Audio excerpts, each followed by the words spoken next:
All right, guys, welcome to the Overcoming the Mountains in Our Life webinar. This is a webinar which is being recreated because multiple people who we had a talk this weekend at our co-working space, pretty full room, lovely turnout, really grateful for the opportunity that that place has afforded us. It was a week called Wellness Week. It was also January. We've now just entered February. But in January, a lot of us are creating a lot of goals and ambitions and things we're up to in our life. There are many wants that we have, there are goals that we have, there are resolutions that we make. And for some of us, it's February and many of them might have fizzled out, or our conviction of how real that want or request is. Very easy we go from a moment of being excited and inspired to going into resignation and feeling that, look, that isn't going to happen, or I don't have the time, or some story that we often put in the way between us and our wants. And I will also go and talk specifically how what taking on something like a mountain, despite all of us who have done it having the same limitations, views, and concerns and barriers that anyone on this webinar has around time, money, fitness, age, all that's there for you, I want you to consider was also there for us. And I'm grateful as well that we have specifically a phenomenal summiteer who's been with us from our pilot one in 2017 and has discovered the mountain bug and gone on to do many summits, as you've heard, which is Charlene. And hopefully we'll have Charlene as well share at some point through this webinar.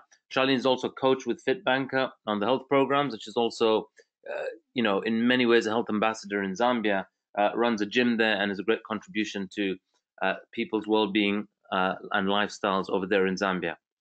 So as we get started now, before we get started rather, if you guys have a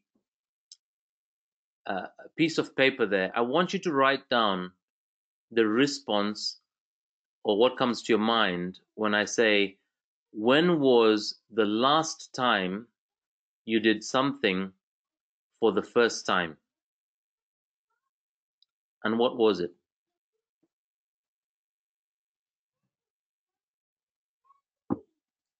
Just think about that. When was the last time you did something for the first time? Let me hear from a couple of you. Who'd like to share what came to mind for you there?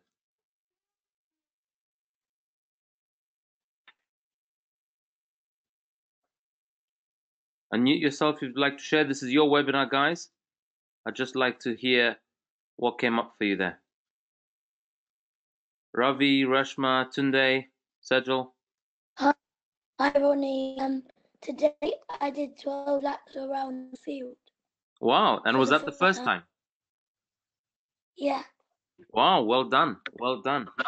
Well done, Ravi. For some of us, the first time we did 12 laps around the field or something like that was when we were your age. So, there's something coming here. Ramesh, sorry, are you saying something? Yeah. First thing which came is meditation. Mm-hmm. When did you do that for the first time? 2 weeks back. 2 weeks back was the first time you started meditation. Yeah. Brilliant, brilliant. Okay, excellent. And Sejal, last one before we move on. A couple of years ago, we were in Turkey, and I'm extremely scared of heights. And we went paragliding. I was so scared, but once I'd done it, just felt really amazing. Yeah. Awesome. All right, brilliant. Okay, thanks all for sharing that. So now we're going to move on. There'll be an opportunity for us to share again in our next slide. In January, if you can put yourself on mute for now till we're sharing. I just want the background noise to be on the recording. Just press the mic button and we'll put yourselves on mute again. So it's a question for all of you, and you can write this down. And again, I'm going to get a couple of you or three of you to share. What is a want you have? What is a want you have? And if I said, as you're writing this want, don't play small, like, No, Daddy. hi guys, if you can put yourselves on mute, there's some background noise. If you could have anything, what would you want?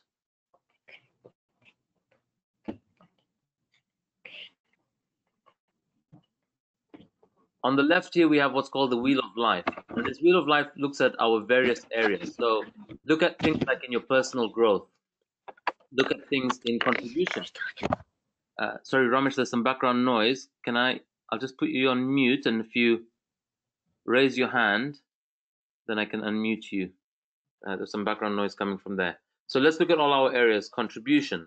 Look at spiritual health. You know, Ramesh has already spoken about that, how he started meditation. Fun, right? When did we take on something that was fun? Romance. What's something in the area of romance that we might have a want? Or family, or social life, or health. Like Ravi just shared, might be between fun and health. He did 12 laps around the field for the first time.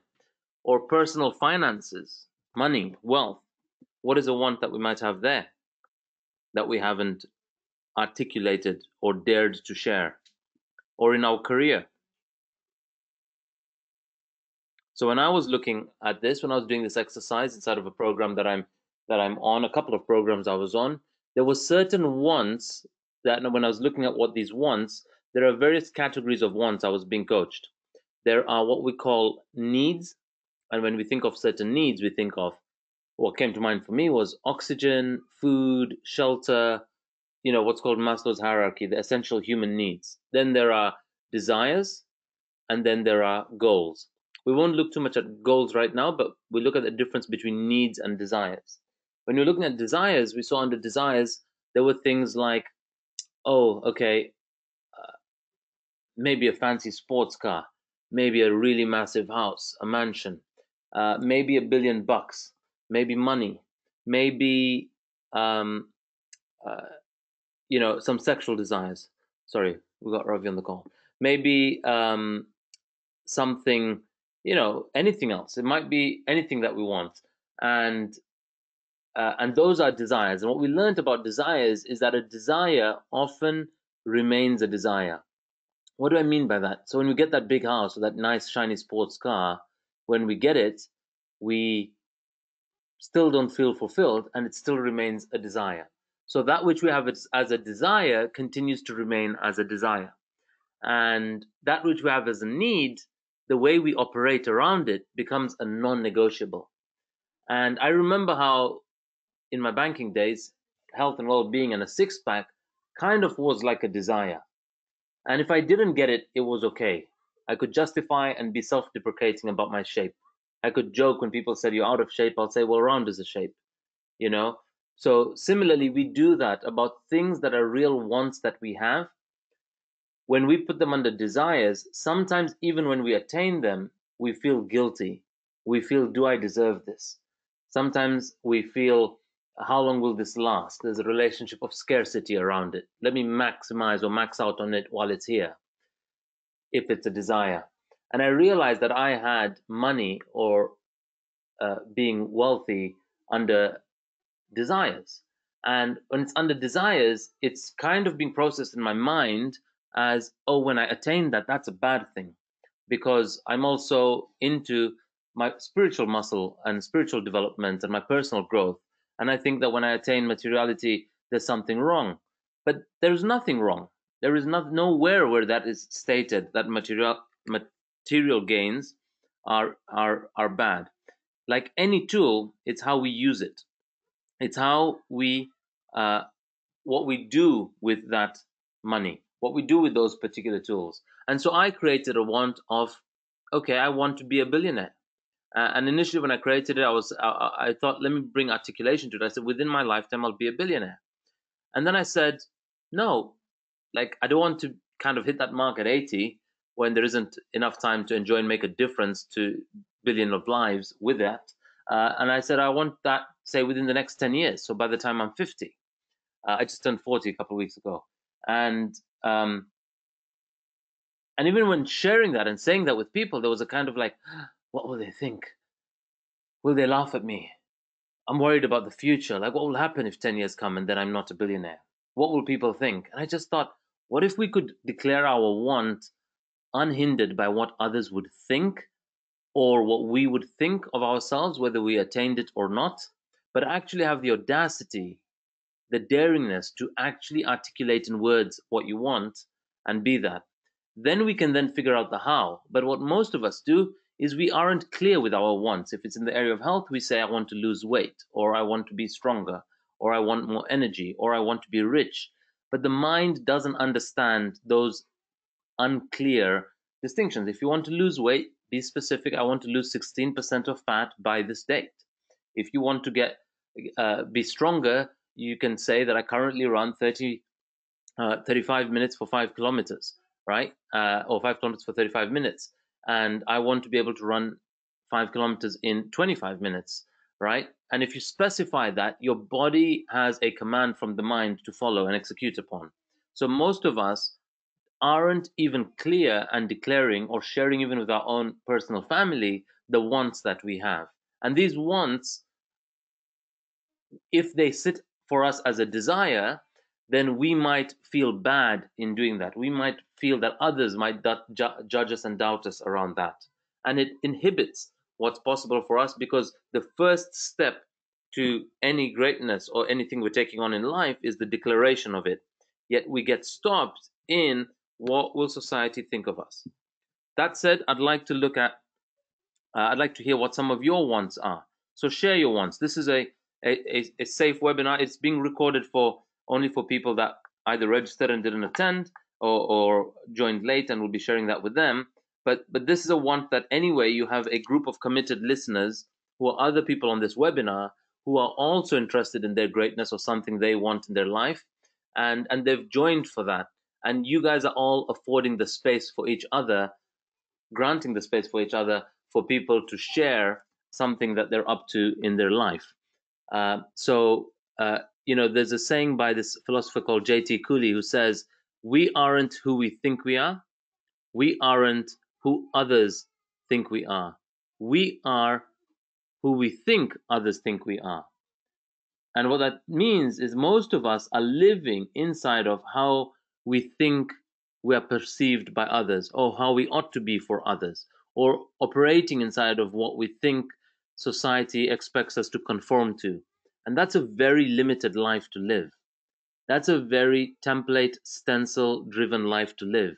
And there is no greatness or discovery or emergence of your true self inside of that small game. And so, using the same psychology of what drives us to conform to society, we can begin to alter our community of listeners, the way people perceive us, by starting to declare and share with people that game that we're up to. So I've always had at the back of my mind that, yeah, I'm going to be rich and I'm going to make money, but I've always done it in a way which was so fake, which was like, I'm going to do this good for the world and watch how I make a killing in the background and I'll make it. And that is just so false. But if you actually say that I want to be a billionaire and I want to also, I've chosen to do it through a purpose-driven business where we're transforming lives and health and causing leadership and adventure and interrupting people's monotony in their daily routine, like, there is value that people perceive in that. There is worth in what we're offering, and it's a very, very modest and humble and authentic way of being this contribution to humanity and creating a material growth and gain through it as well. So that said, I'd love to hear from you. Who would like to share first? Reshma? Or Tunde? Tunde, your hand was up. Would you like to go? Yeah. I got two wants and desires. I got quite loads of them, but I could share two of them with you. Yeah, go for it. One of them is to have my own startup company. I've been working on developing an app that helps people find mentors in the tech industry, and I want to use that to help contribute to people, to help them, basically to help them to be able to help them connect to the right mentors who could help their career progression, because that has helped me in my own career progression, and I would like to give that to other people. And the second want and desire, and it's funny, I didn't think I was going to share this with anyone because of how I thought it sounded ridiculous. I've always had the desire to buy Newcastle United Football Club. Come on. And make them the best club in England. Because I support Newcastle United. And Amazing. Yeah. So by when, Tunde? When are you going to buy it? The last time I said that, I said in 10 years, and that was about 3 years ago. All right. So, awesome. Keep it real. Thank you for sharing that here. And I invite all of you to get into this habit of sharing that.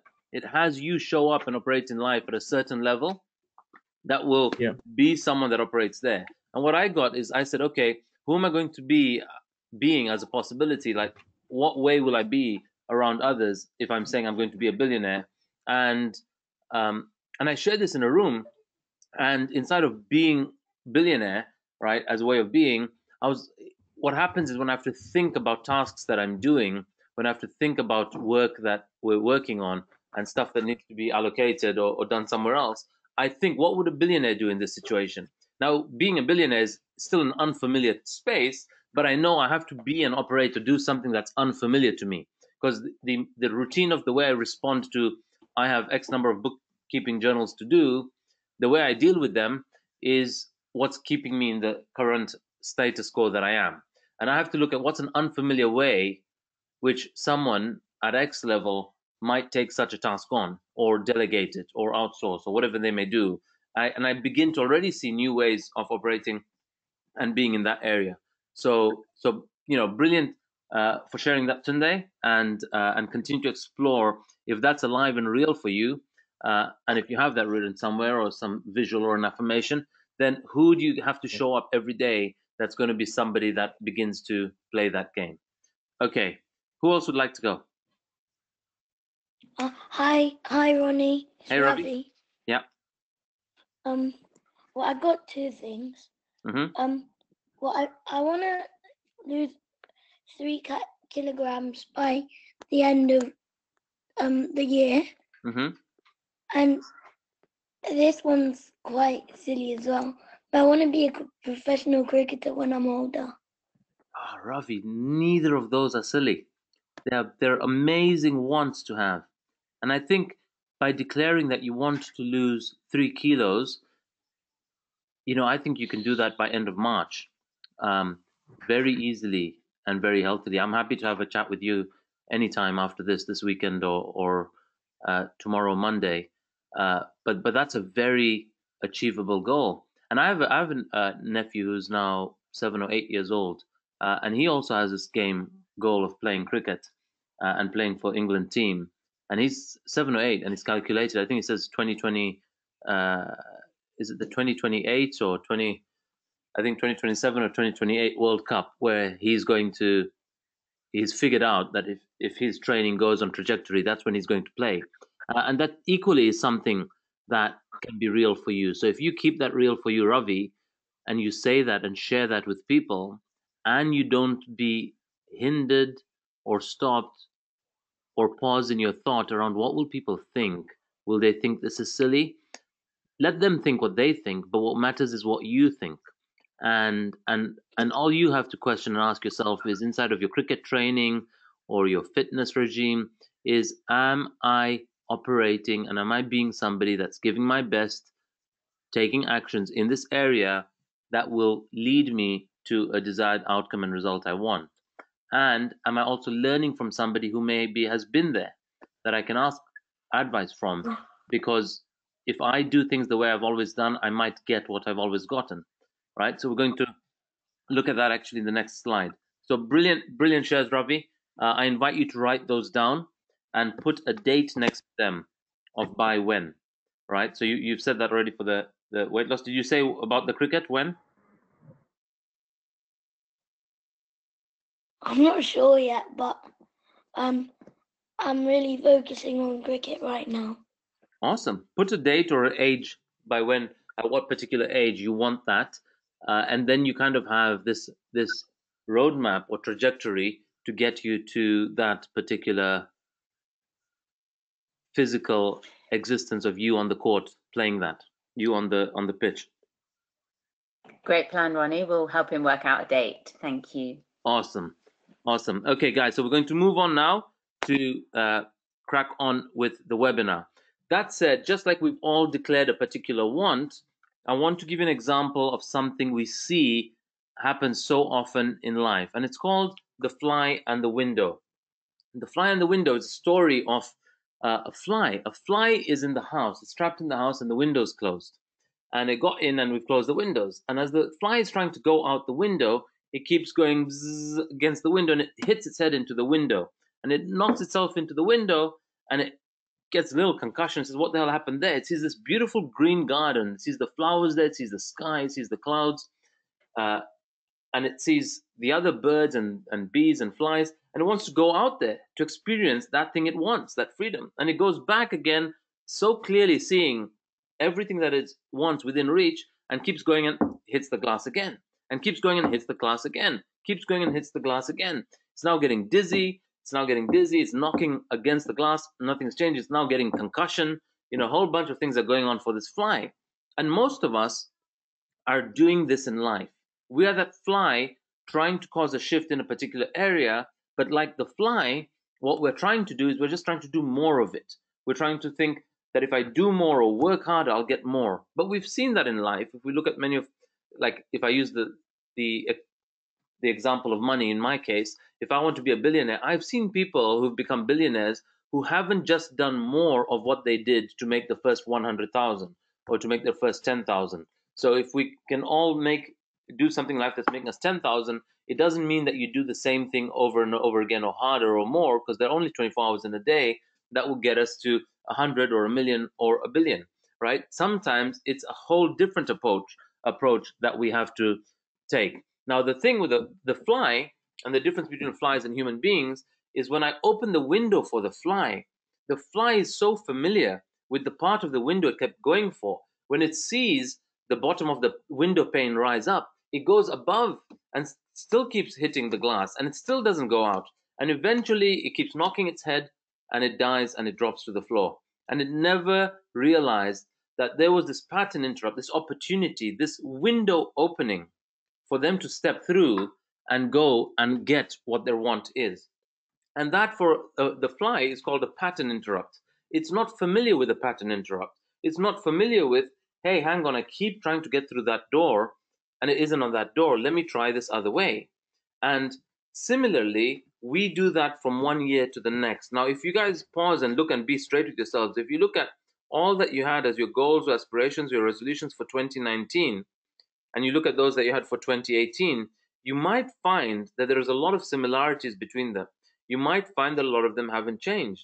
You might find that also that between 2019 and 2020, a lot hasn't changed, unless we create for ourselves or we seek this window of opportunity that is a pattern interrupt. What's a pattern interrupt in our particular day or routine that has us address something? In my case, in my health journey, I had a pattern interrupt by being hospitalized, and that really said, hang on, this thing I'm doing isn't the definition of success. If I didn't have that pattern interrupt, I wouldn't have gone a different trajectory. So I invite you all to look at what is a pattern interrupt. And we're going to use the example of Kilimanjaro, because Kilimanjaro is such a monumental and big thing to take on in life that it has a profound impact on people's lives. When I look at all the people that have done Kilimanjaro with us, 9 out of 10 have their profile picture, people who've done it from 4 years ago, from 6 years ago, in 2014, the first group, 2017, 2018, 2019, they have their profile picture, most of them, as the image of them on Kilimanjaro. It shows how significant that was, a moment in their life, that they really want to be acknowledged and identified as somebody that could overcome that. And they went on to do multiple other things, having discovered their new self through that experience. So there are no accidents with the people we meet. There's no accident with the way all of you guys have come into my lives, whether we've connected at an event we met, at a conference, on social media.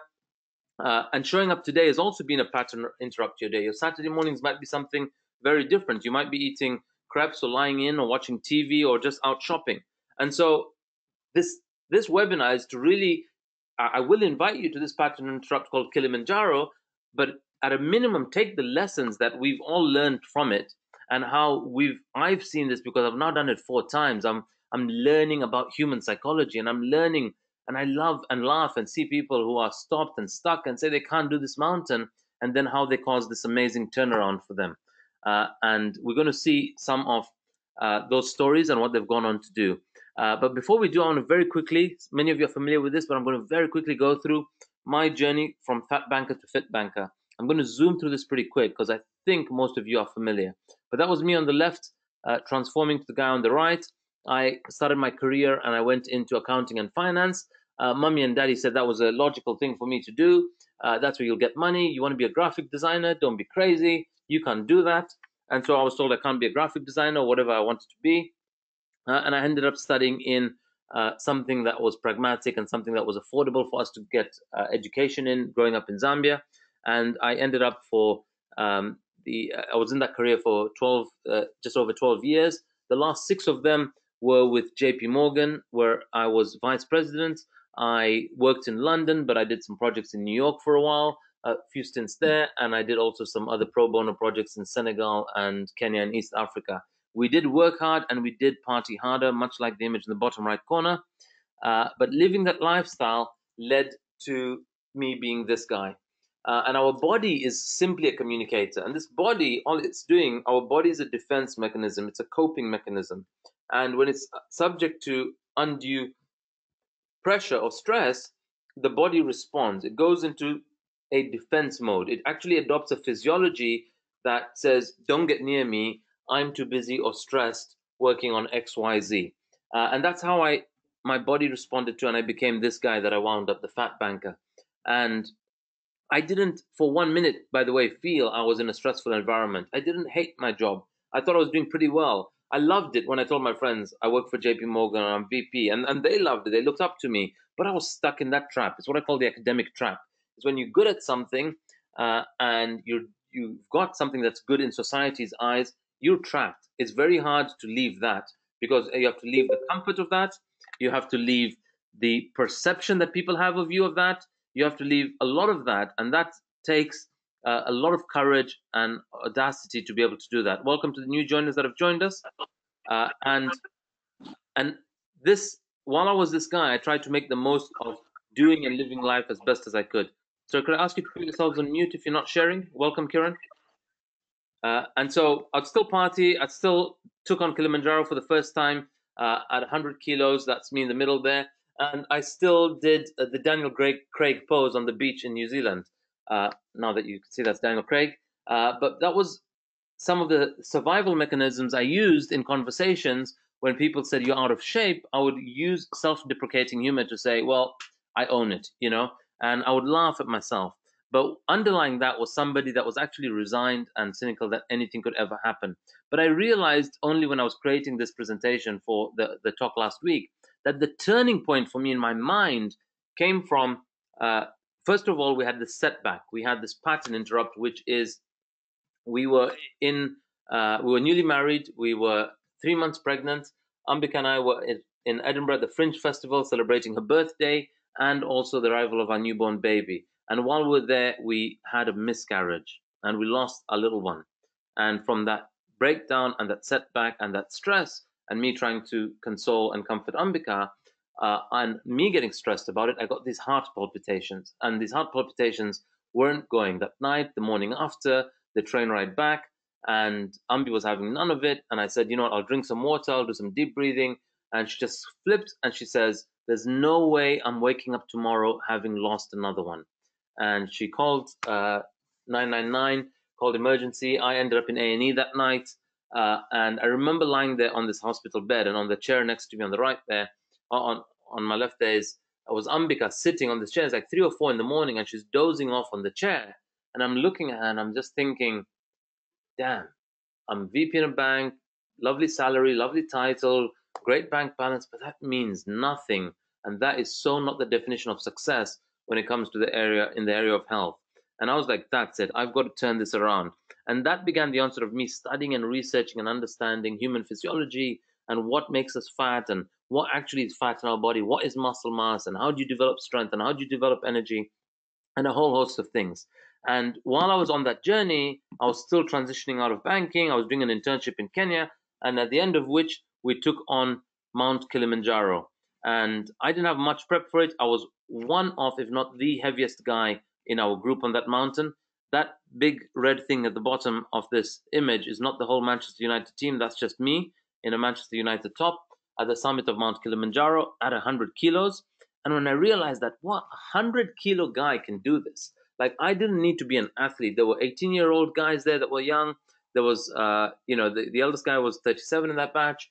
And we all thought that you needed to be some kind of super physique, athletic sports guy that runs marathons and does all kinds of crazy things to take on a mountain. And that was far from the truth. This is actually a walking trek. If you can walk, you can enjoy the journey up.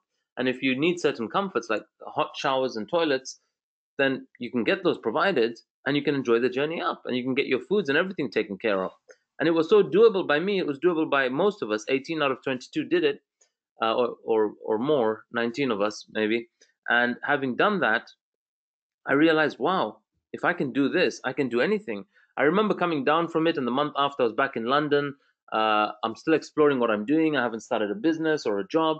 And some mates invite me on a Monday to say, this Saturday we're going to do Tough Mudder.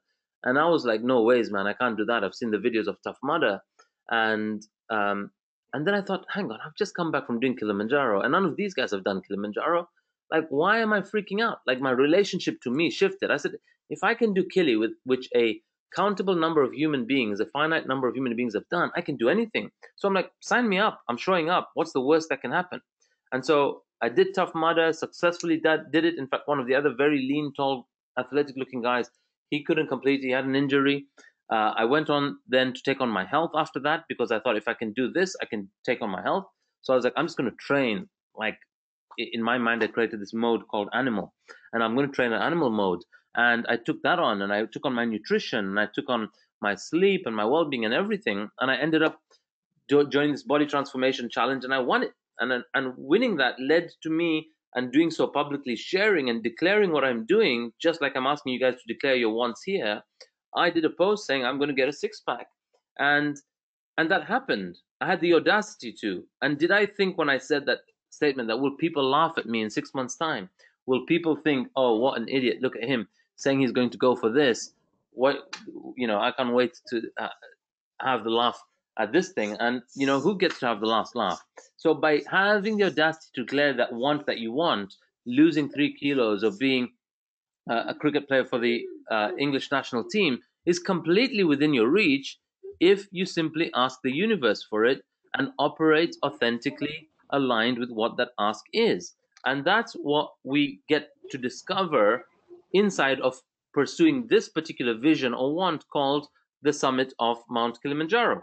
After my health transformation was the birth of FITBANKER as a business, and since then, as somebody who didn't even study biology in school, right? Talking of how sometimes our education, we may think, doesn't really, we need this education to be somebody in this world, isn't always true. I didn't study a lot of sciences or biology, nor do I have a degree in that. But then I went on to start coaching people in the area of health. And the people that signed up is doctors. This is Dr. Diksha Patel, who's studied health and medicine and the body for multiple years. She reaches out to us, takes on a program, loses 9.1 kilos. She's currently again on a program. This was in 2016. 3-4 years on, again, she wants to tone up. She's now a mom of 2 and different stage of her life, and really taking on her health and getting back into the game and a support structure for it. This is Alyssa, lost over 11 kilos and then went on to lose up to 20 kilos and went to chase what she loved, which is she wanted to get into acting. And I remember her joining when she started, and she was on a trek and it was quite intense. She said, I want to become an actor. And I was like, all right, you want to become an actor? And she went on to do an acting course. She started acting in some in theater and musicals, and now she's a screenwriter for one of the theaters. And these guys are called the Fit Doctors. They're doctors, they're urologists, they're quite well renowned. They came to London to give a TED talk. The guy on the right did, and his partner, both of them came together. And they go around talking about health, but they didn't look and feel it themselves. They heard about me, they reached out to me, we caught up for dinner, I explained the science of what to do. They took it on, and the guy on the left lost 53 pounds, the guy on the right lost 36 pounds. Now they look and feel as ambassadors, and this is 3 years on, 4 years on now, and they continue to maintain their health and well-being. This is Simran. This is somebody who did our program, lost 15.8 kilos. At the time, she was the record breaker for the most lost in 90 days. I'm just mentioning that because we have the amazing Kiran from Australia on this call as well. She was the lady that went on to topple and break Simran's record and went on to lose 16.5 kilos in 90 days. But Simran, after taking on her health, a short while later, started to gain some of the weight back. She was going back into monotony. She decided to say, look, I need something that's going to be a pattern interrupt for me. She signs up to Kilimanjaro. She starts training for it. She loses 10 kilos. So overall, she was about 20 kilos lighter than her heaviest. And even when she signed up for Kilimanjaro, she didn't have the money. She was ridiculed and being mocked at by her parents and by other family members, saying, what on earth are you doing? Why are you signing up to such a thing? You'll be stuck on the mountain. You're going to die. All kinds of crazy things were being said. And I was like, look, people will say what people will say. Sorry, guys, bear with me. Kanaya's in the background.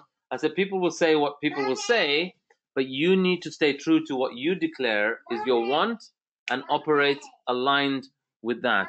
And she went on to take on Mount Kilimanjaro and successfully summited that. And since then, we always tell people when you come on this mountain, share a particular area or want in your life that you want to cause a transformation in. And for her, it was finances and it was career. Since then, from signing up, not even after the mount, but from signing up in her training treks and meeting up monthly, I remember mocking with her, preparing for a job interview. She got a new job. That job paid her more in terms of salary differential than the cost of her signing up to this thing called Kilimanjaro. The moment she did Kilimanjaro, the way the office perceived her when she came back, she was given a promotion. She got an 8% promotion right after coming back. And since then, she has now taken on moving. She's moved with that company to India. She works in India. And for the first time in her life, she's independent. She's not living with her parents. And this was someone in her 20s, right? And now she's really, really, really got the self-conviction and confidence. And on the mountain, we got to find what was that thing that hindered or stopped her performance and greatness in life. But anything, and as with everything, we need to have that visual. So for each of you that have shared a want that you have, or those of you that have written something down, what does that being accomplished look like? Because the way the mind, the body, and the world conforms to what the mind and the intellect declare is you can't do anything that you can't picture yourself doing. Once you make the picturing process conscious and deliberate, you begin to create the self you want to be. So in terms of the mountains, I invite you, those of you that want to take on something like Mount Kilimanjaro, visualize yourself at the top. Look at the kind of people that are at the top. The lady on the right there with the Zambia hat is Charlene, that is on this call. So Charlene is somebody that did this. Charlene hadn't done a mountain like this before. This was the first time she did it, bought all her gears for it, bought her boots and her waterproofs and everything else. And we got to go to the top. All the people there are people who are not seasoned mountaineers or adventurists or athletes. They're all at different stages in their life. Emma took on, her family was the area she wanted to transform. She's the one with the red hat from Spain. And she was a team member of FITBANKER. She came on this summit saying that the area she wants to focus on is her family. She's a mom of one. The child is 7 years old. They wanted another child and they've been struggling. She does Kilimanjaro, goes down from Kilimanjaro. She completely disconnects from the world of social media and other stuff. She left FITBANKER and she focused being on the family. She got pregnant, and at 41 she became a mom of 2. And she's back as a coach on FITBANKER program. But she got to transform that audacious declaration that she made. Like, it is quite audacious in your 40s to say, I want to have a baby, and you have a track record of 7 years where you haven't been able to. And now both her and her husband on the FITBANKER challenge, she's a coach and the husband's a participant, and the family is taking on and transforming their health, which is just an amazing gift So I could go on about stories of each of these. This is the 2018 group. 2018 went for a world record attempt. This year we're also looking for ideas for world record. We went for the world's highest fitness class, which we accomplished, successfully did, but we're just waiting for Guinness, specifically if we want to be in Guinness. But we smashed their record, which was previously done at 5,200 meters, and we did it at 5,895 meters at the summit of Mount Kilimanjaro. So that's where we are, waiting to be approved to get in Guinness, and 11 of us end up getting in those records once approved.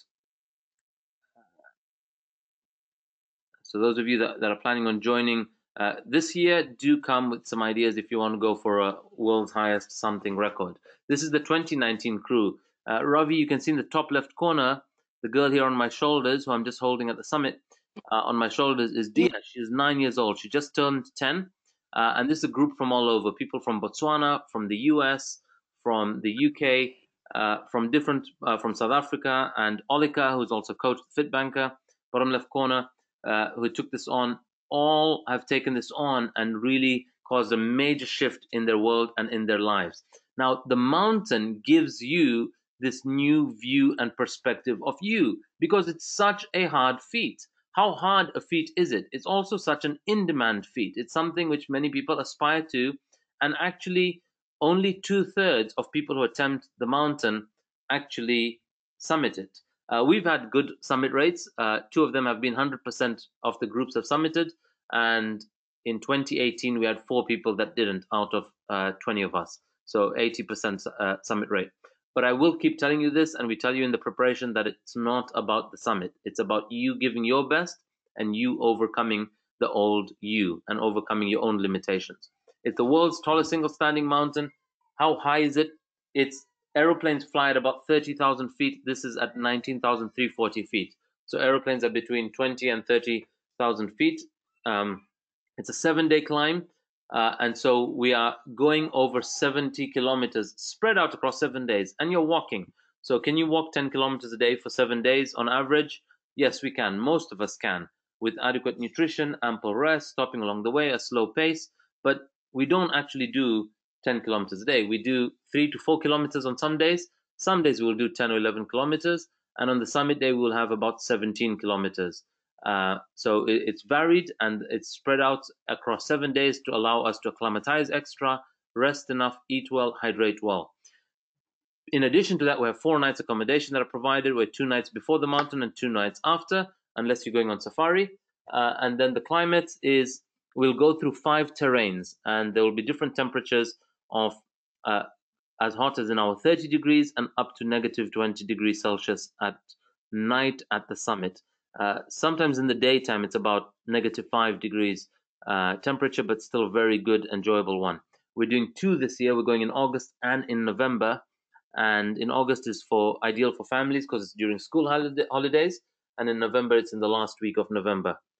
So we provide everything from the tents and other stuff, but you need to bring your own personal gear and wear. So let's have a look at what that looks like over the mountain. This is one of the routes. This is a new route we're doing this year called Lemosho, and it has a couple of first 2 days are pretty long and intense.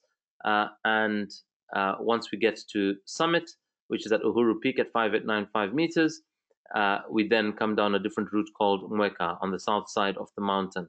But you really get to experience this mountain going across the full range. And I'll show you what some of the places on the mountain look like. So the Leadership Summit doesn't begin on day 1 at base. Leadership Summit begins the moment you sign up. Because the first thing that we overcome, even right now as you're on this webinar, and if you're thinking, can I do this? A thought that comes up for many is, but who else is doing it? Are there people like me? Will I be the least fit? Or will I slow people down? Will the group be waiting for me? Or what country are they from? What languages do they speak? Will I fit in? Will they understand me?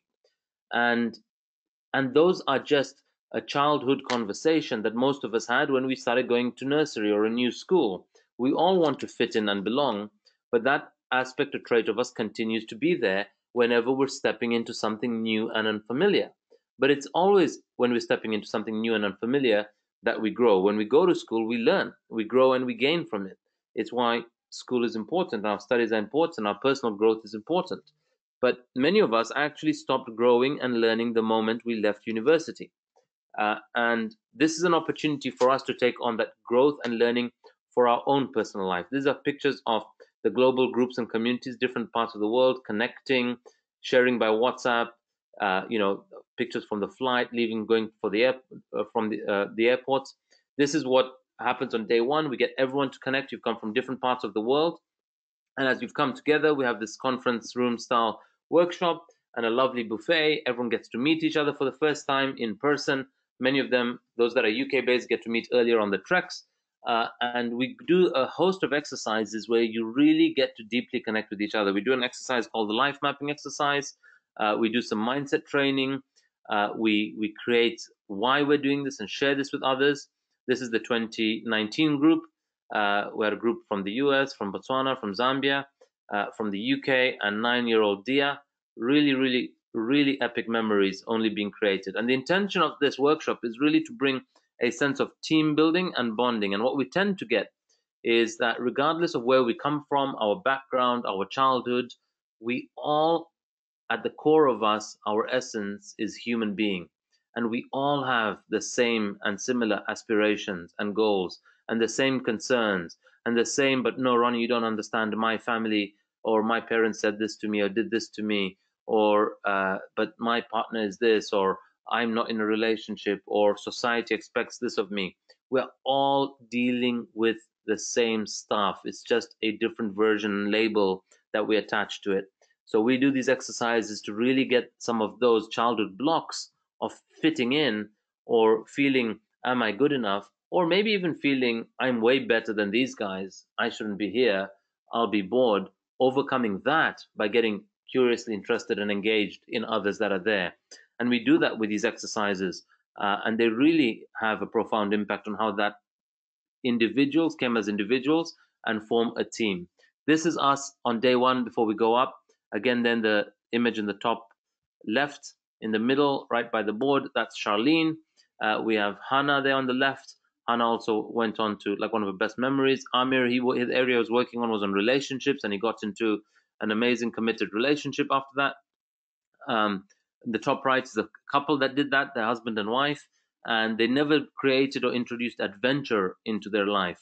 There's another couple in one of the other years who came on, and they, one of this group from 2018, and they realized that they had been so busy for many years dealing with or managing, or their life revolving around kids. And now as their kids got married and moved out or finished their education and started working, there was suddenly a vacuum, and they had forgotten how to just relate to and be with each other. And they took on this mountain to really work on understanding each other, to go through each other's most challenging and vulnerable moments on the mountain, as well as the greatest moment of overcoming the mountain and summiting it.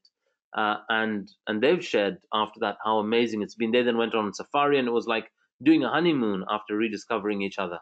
By the way, there's an option for safari alone as well if people want to just join on the safari.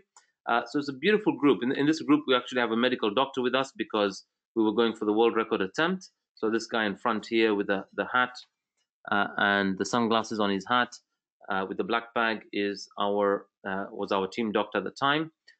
We go through various terrains and climates. This is a very hot, humid rainforest.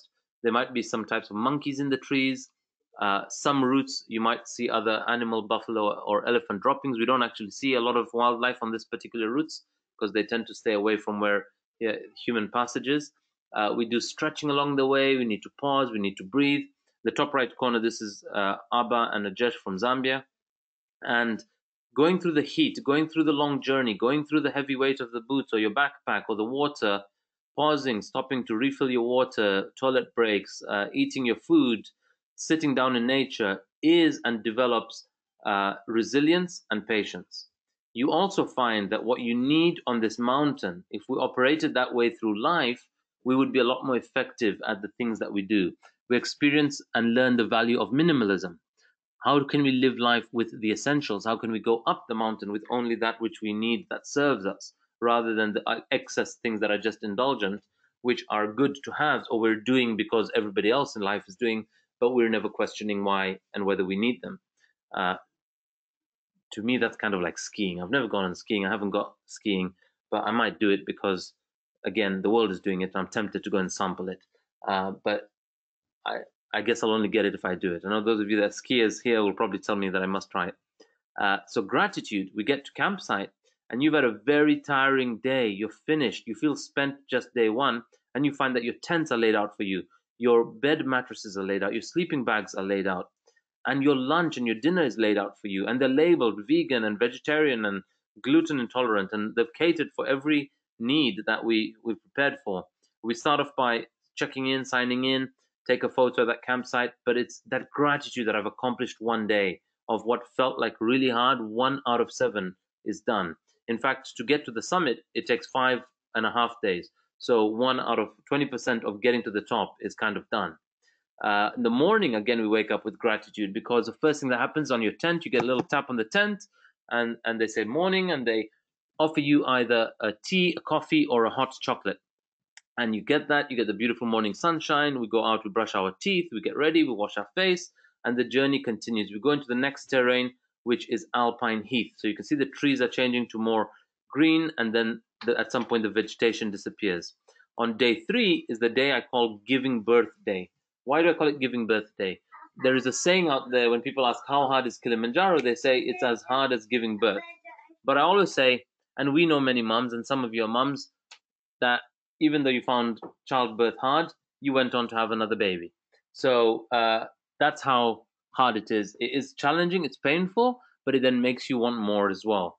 So, but day 3 is a day where we really go through some hard weather, long distance, resilience. We begin to experience the first signs of altitude. And if we get through day 3, most people that get through day 3 get through the final summit, because it's a new you that emerges at the end of day 3. It was in 2018 where day 3 kind of took out or impacted the confidence of some of our members, 2 of whom went down on day 3 and 4, and 2 of whom were later impacted much up the mountain on summit day. We do have to stretch along the way. We do have particular breathing exercises.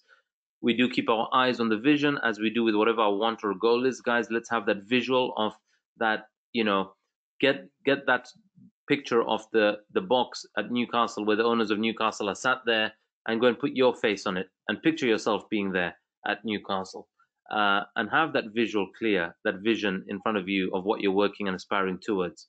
There will be storms along the way as we're going towards our vision. This was sudden hailstorm falling. There's sand. We have to put our waterproofs and our layers and our covers. And then the following day is the theme for that day is Inner Child. And we have a lot of fun and games. We're going and climbing this beautiful wall called Barafu Wall. It's not a technical climb, meaning you don't need ropes or picks. You just need your hands and legs. And it's very easy and fun to get up and go over. And you get to the top, it's a beautiful, beautiful ascent. Now we're getting closer to our goal. This is day 4 and 5. And we begin to, day 5 is about staying calm and keeping the vision in sight. It's very easy to think, I've gotten this far, this is in the bag. The hardest is yet to come. It's about being calm. It's about enjoying the journey. It's about being in the moment. There's Amir having a nice masala chai. This is Pablo on the bottom left from Switzerland. In the top right, we are taking this long journey on a part of the mountain which looks like the moon or Mars. So I always say, if we're ever going to Mars, all of those that have done Kilimanjaro will kind of be ready for the terrain, because we experience a new type of earth. Like, you can experience a desert on this mountain, you can experience a rainforest on this mountain, you can experience a savanna on this mountain, you can experience an alpine heath or alpine territory on this mountain. And it's about being graceful and calm before the summit. We don't know what lies ahead. We've just got to be grateful we've got this far, and don't take anything for granted. This is the team. We've reached there. We're trying to manage nerves and be calm. We're going to have lunch. We're going to try and sleep and get an afternoon nap, because the following morning we'll be starting off at midnight. People come for different reasons. Like I say, many couples come to discover and explore love. This was a couple. They came and took on this to say, we want to take on more adventure in our years. So every year they take on an adventure. This is another couple who I said, took their on, want to spend more time with each other after the kids had moved on to their stages and phases of life. This is another couple who were engaged, and the guy was the one who had struggles on day 3, and he decided he was going down on the day 4 morning. So we're having a congratulations and a farewell dance for him, and that's his fiance saying bye to him. They're now happily married, and the mountain was something that really also allowed them to show their support for each other, and it was an act of graciousness for the fiance to allow Ashish to say, you should go down so that, and allow her to continue so that she can continue uninhibited or being concerned about his well-being, which was the case the day before. And that's me and my elder brother harassing my elder brother on the mountain. We don't show and express love as siblings. The way we show and express love is we like fighting and throwing pillows at each other and all kinds of stuff. And nowadays we do that in different ways. But yeah, that was great for him to join us on the mountain, and for me to harass him as well. And these are lovely ladies who have love for alcohol. So they have a nice drinking club of friends, and alcohol's not allowed on the mountain, but they snuck up these 2 small bottles from their aeroplane to say, we're going to go to the top and we're going to have a shot of this. But they didn't have a shot because at that altitude it's not advisable.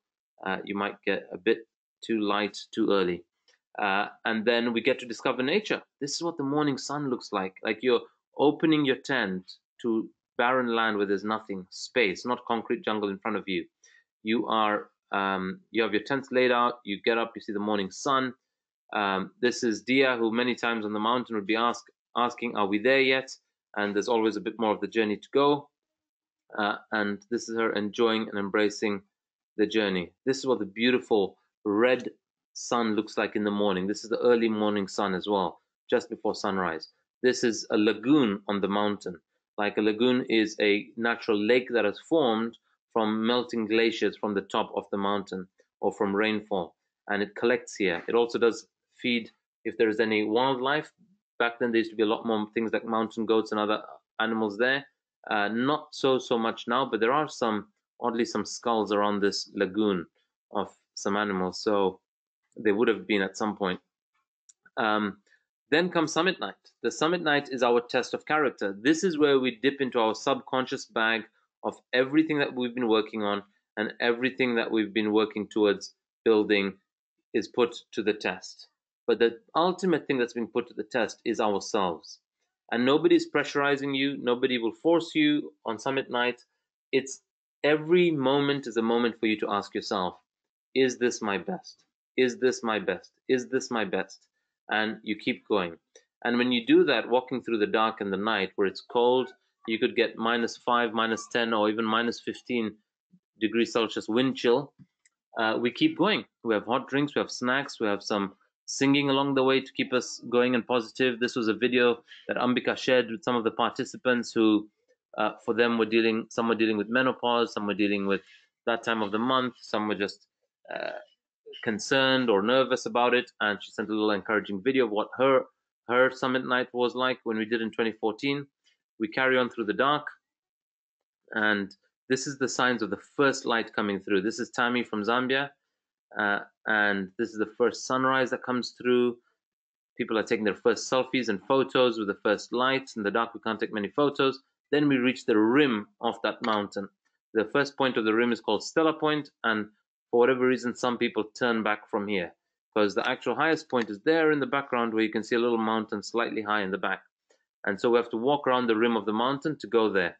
And some people don't want to go all that way. We recommend everyone does. We want everyone to get to the ultimate summit because there's beauty that lies along the final push of our journey in life. So this is the way we take on this mountain is the way we take on certain goals in our life. It might be in your marriage. You might find the hardest bit at the end where you want to give up and go back down. But sometimes if you carry on, this is what you get to see. You get to see more of the beauty that nature offers. This is Charlene again. And these beautiful white mammoth glaciers are like castles, like from the cartoon Frozen. They truly are beautiful and epic to see. And I highly, highly recommend everyone does that final. It takes about 45 minutes to get to that ultimate summit. It's about 0.5% of the mountain left. People then get to this final summit. We're congratulating each other. We get there, we're celebrating. You can bring your country's flags to share where you're from and that you represented your country, or you can represent your company. So there's Charlene representing Busy Bodies Gym. and it becomes something that you can blow up and frame and stick in your gym, and it's a memory to say, you know, in the year 2017 we went there and we did this, and I represented our company, and it's great branding as well for your company. Some of you that work for companies, your companies may want to sponsor you. They might want to match or give towards the charity that we're fundraising for. And the conversations you have to ask them to sponsor you are part of your leadership training. And we support you in all those conversations. This is Simran, as shared earlier. Everybody had gone down. People weren't sure whether Simran was going to make it. At 3 o'clock in the middle of the night, in the dark, we had left her behind. I told her, whatever you do, you keep coming to the top. I'm going to wait at the top, and don't give up. And I carried on. And I wanted to be there to take a group photo with everyone else, which I got to be there for. And I waited on for Simran. And ultimately, she came about half an hour, 45 minutes later, when we thought she wasn't going to make it. And God, was it so emotional receiving her there. There's a beautiful video on Simran's arrival. If you guys want to see that video, if I had time, I was going to play it, but I'm mindful of time. And she had a mantra that she kept saying through the night. And we ask everyone to create mantras as part of our coaching, which is, what is that mantra you get to use on the mountain, but you also get to use that in life?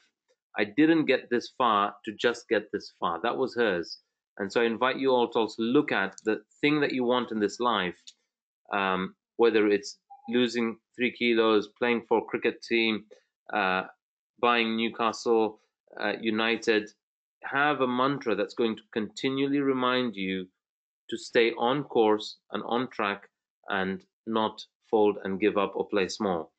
This is Dia from last year and the team from the US, Botswana, and Zambia, and myself. And this is us coming down. When we come down, it's about giving thanks. We've successfully done something like this. We're acknowledging the porters. We have a tipping ceremony and a party with them, and we have food and drinks. And in the top right corner, you can see these two guys have a matching missing tooth. And Amir basically had a denture for one of his teeth.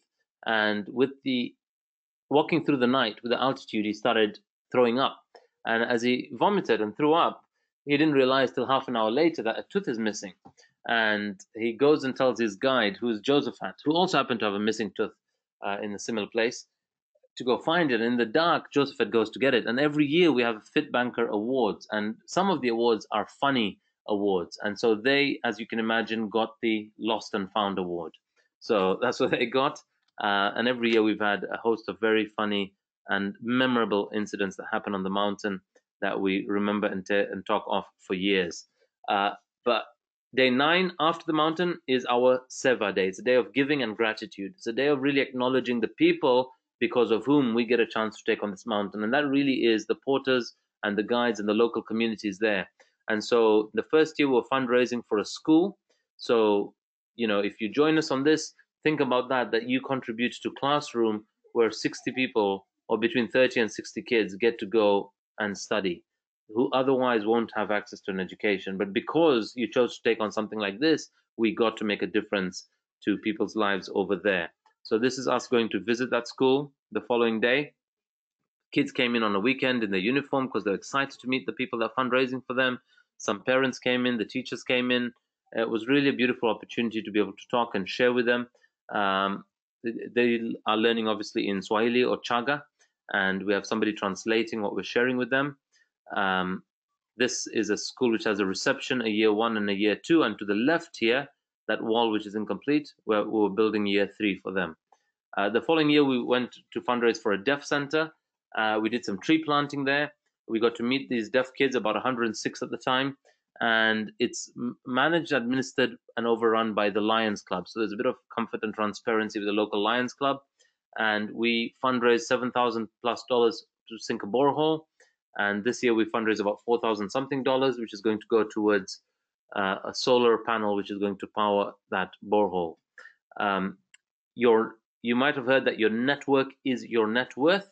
What happens on this mountain is we all meet as individuals, we go up as friends, but we really come down as family. Till today, each of these groups have this very tight-knit bond of everyone, because we saw each other on that mountain in our hardest moments, some people in tears, some people snappy, some people short, some people angry, and we saw them also their greatest moment where they overcome something of this nature. And it really forms a lifetime bond amongst these people. And I'm part of now 4 groups, because having gone up 4 times, of these WhatsApp groups where we always get invited to each other's parties and engagements and big moments in lives, and weddings and so on. And it really is an opportunity for you to start to build that global family. So 2020 is now upon us. We have 2 sets of dates where we're doing this. We are doing it in August 13th to 23rd, which works perfectly for most people who have kids who are in school, or for teachers. Anyone that's interested, I can send you the detailed flyer of what's all included, but we're actually offering a £300 scholarship, but because I've not updated the slide, if you're on this webinar and if you're keen on Kilimanjaro, then I will honor the price that's shown on screen, which is $2,850, but it's actually $2,900. We have an event tonight that we're sponsoring. There's a few hundred people coming there, so the remaining packs might go, but we have already a dozen people as the next phase of packs going now, and we have about 7 or 8 left. And it would be great if you are keen on the August track. And in November, the dates are 19th to 29th November. You might not know or might not have everything placed to take something of this on, but if you declare this as a want, who you have to become and what you have to cause in your life to make something like this happen serves you for the other wants that you have in life. And you will learn of yourself what it takes you to transform yourself inside out to cause time off, money, permission, gear, training, transforming your health. All that becomes a byproduct, or becomes the small stuff that needs to be worked on to get us to the summit. Now, where are we staying when we're there? We're staying in this luxury lodge. We're there for 4 nights, 2 nights before, 2 nights after. It's called the Weru River Lodge. A beautiful place. They have some camels roaming. We can do some camel rides on the days off when we're resting there. They have a swimming pool to swim in. I loved it. I always swim when I'm there. And then there's safari that we're doing for the next 4 days. So this year it is from 22nd August we start off to 26th August. So 22nd to 26th. And we go to Lake Manyara or Lake Tarangire. We go to the Serengeti, and we go to the world's largest crater, which has a whole game park inside it of a multitude of animals, a whole diverse ecosystem of animals inside this crater. We live on a place that's on the rim. We also go and see a Maasai village along the way. And this is literally outside my car window. So I'm sitting in the front seat. This is 2 meters away from me, this lion. And this is what the lodge looks like. So we're looking down into the crater. There's there's a couple of lakes and streams and rivers in there. This is what the rooms look like. They're hanging on the edge of the crater looking in. These are some of the lodges that we stay at along the way. This is some of the glamping that's in the Serengeti. Some of them are 4-star and 5-star hotels, and some of them are glamping like this. So one is glamping. So we want people to experience this glamping. It's quite nice when you're glamping like this, because in the middle of the night, you're sleeping in the Serengeti, you might hear something scraping on the side of your tent, or a howl or a roar, and it just makes you wonder what's going on outside. It is all very safe, but it's really, really awesome to be out there in nature and amongst the wild like that. Some people are coming just for safari. We have people who are doing Kilimanjaro, and then they're flying in their partners, or coming in the day before, just before we start safari, or their parents or their kids. So it really, really is an awesome opportunity to do something like this with family. And I can promise you, on safari, it's very hard to get a deal better than we do, because we are doing it as a group. So we're reducing the cost of a car hire, which is a special safari vehicle, the images that we showed earlier, and an English-speaking guide. So who can do Kilimanjaro? The park has a policy that the lower age limit is 10. But as all limits and limitations in this world are made by human beings, there are exceptions to the rule. So we were able to go with a 9-year-old. We got permission for that. We have to write some additional disclaimer documents from the parents. The upper age limit, there is no upper age limit. So this lady went at 86, wanting to be the oldest in the world. When she summited it, she found out that there was an 87-year-old. And when she found out she was an 87-year-old man that did it, and she was 86, and she wasn't the oldest in the world, she did become the oldest woman. But guess what? 3 years later, she decided to go back up, and she did it at 89, and now she is the oldest person in the world. Fitness does help. As mentioned, they say it's more painful than childbirth. Ambika has now done both kind of agrees, but it's still very doable. And like I say, many people go on to have multiple kids. You don't have to be a marathon runner or an athlete or a triathlete to do this. You need to be somebody that can walk with a backpack, and you can walk between 5 and 10 or 15 or 20 kilometers a day. And we have a training program. You don't have to do that daily, but for the training, you have to do that daily on the mountain. There's a training program where you have to do at least 2 or 3 long walks in a month, and probably a daily amount of walking of between 3 and 5K, and ideally weighted so that you're supported and build your fitness along the way. I just want to acknowledge, guys, we said this will go on to 12:15. It's 2 minutes over, and we just have a couple more slides, so bear with me. There will be medical checks in the tents, and then there will also be a couple things that we look out for if they happen on the mountain that could be risky or fatal. We will look out for them, and we'll support you and have a team to take you down. Fitness doesn't mean you get to the top. Classic example is this: Martina Navratilova, Wimbledon champ. She didn't get to the summit. She struggled with altitude and apparently food poisoning, and after day 4 she had to come down. So if you took it on and you did it, you can say, I did what Martina Navratilova couldn't. I'm just kidding, but it's just a fact worth knowing. There are risks. There's no guarantee on summiting, but there is an increased chance of summiting with this route and the number of days we use. There are risks of you falling ill, having injury, the weather being harsh, where the summit gets iced out and we cannot go to the top. But I think the most dangerous risk of all of you that are on, whatever age and stage of life you are, is the risk of spending your life not doing what you want on the bet you can buy yourself the freedom to do it later. And I tell you that that future is never guaranteed. And if you're at a stage and age and phase in your life where you want to take something like this on, I have a game of taking 100 people up there in my life, and we're almost halfway there. And I thought it would take me many years, but we might accomplish that number this or next year. FITBANKER Leadership Summit is cost $3,200 because we provide a lot for you. Everything from your pickup to your drop-off, to meals, to the workshop training there, to the buffets. Only 2 or 3 meals that we go out, or 3 or 4 meals that we go out to eat in other restaurants, and lunches that are not included, and dinners, or when we go clubbing after the summit night or partying, those are what we pay for separately. There will be training and nutrition guidance provided by us. We have private summiteers WhatsApp groups, so people that are doing Kilimanjaro already have a WhatsApp group for them. We'll add you to the group once you've signed up. We have monthly webinars, so one webinar is already gone. The next webinar is in this month in February, and every month there is a webinar to prepare us mentally and from a training perspective. There'll be FITBANKER t-shirts, like the ones you guys might have seen me wear, but for Kilimanjaro, specific ones with beautiful quotes on the back. And you need to get your own personal clothing and jackets and boots and so on, and your own air flight. And then we recommend carrying some money for tips, which we will be giving to the porters at a tipping ceremony at the bottom. That's about $200 cash we recommend.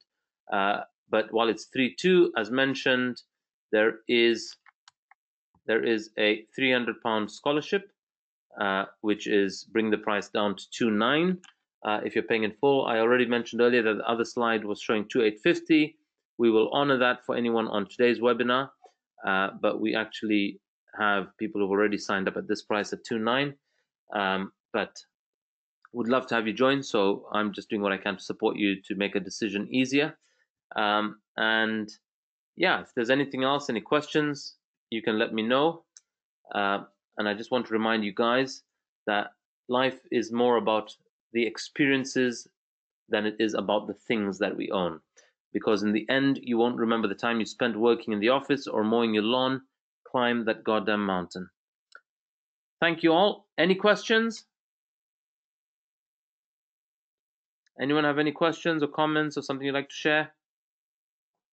I just want to share that I had a lot to take, that I'm taking away from this, and I want to really thank you for putting this together. Awesome. Thank you so much, Tunde. Thanks for being on. And, as mentioned, happy to still have a call if you'd like to around your health game, and we can schedule that in after. Okay, that makes sense. I'll message you about that. Yeah. All right. Excellent. Great. Anyone else? Any questions? Any comments? All right. On that note, guys, we're going to wrap up. Thank you all for being on. And if anyone would like to chat, to ask anything about this or anything else that you're working on in your life that we can support you on, please message me after, or whichever platform you connected with me on, and more than happy to support you in that area. All right, guys, bye for now. Have an awesome rest of your Saturday, an amazing weekend, and an amazing, amazing life ahead. See you later. Bye.